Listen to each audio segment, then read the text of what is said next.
Vanessa, tell me, what was this like for you? And what were maybe some of the nuggets that came through? Well, I think, yeah, as we were talking about, I have kids doing virtual school and who are home. And so there's a lot of, you know, boundaries that don't exist anymore. It's funny because I have a home office that's also, next to the playroom. So there sort of wasn't a boundary there, except that I was usually there alone. And now it's like a classroom and office. So there's, no boundaries there. So I really was thinking about, what I needed and how I can preserve my energy. Because my husband always says that I give so much energy, emotional energy to our children, and that they will probably be better people in the end for it, but it's exhausting for me. So now I have that I've always done. Plus, they're with me all the time. So, there's just a lot of thoughts came up about, and it's funny because a lot of when I do journaling, with these prompts, it's very free form, and I'm very surprised by what came out of it. This time, I guess because I really need it, I was a lot more strategic about it. Like I was really kind of thinking through, okay, what do I need? Um, and like I said, I'm trying to get up earlier. I really need to preserve those times for me that I need time to energize myself. And my husband and I have been talking about things too, where he's going to make dinner most nights and clean it up so that, I have some time to do work or unwind or just be, because after a day of being with two people constantly, or working, or, it's a lot. So, yeah. And it made me realize how much energy I'm using. And I think it really brought up a lot of these conversations. These are conversations I've had with my husband since this journaling prompt. Wow, Um, wow, it's a lot. Yeah, so it just sort of brought up how much energy I'm expending, and realizing it. And then, of course, all of it being done during a pandemic where there's a low level of, anxiety for everybody all the time. Absolutely, Yeah.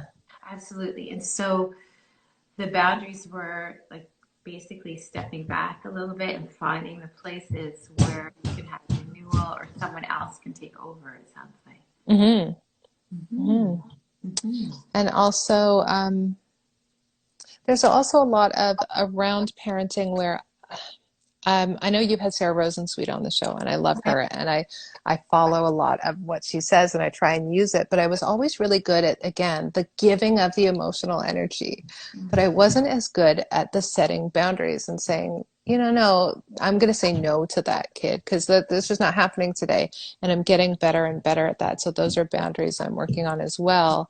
Um, and also realizing, my kids will be okay if they're upset and they're not with me.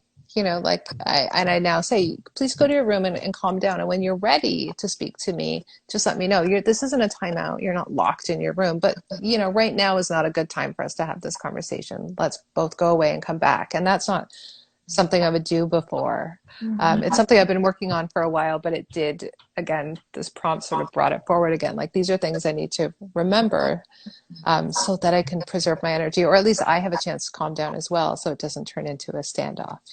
Right, right. So being able to see our children in the most generous way, for example, hmm that this isn't, this kid trying to do anything to harm us or throw us Yes. off or anything, because the frustration will build if we aren't, again, taking care of ourselves in the context of all the demands and the things that are in our lives, right? hmm Right.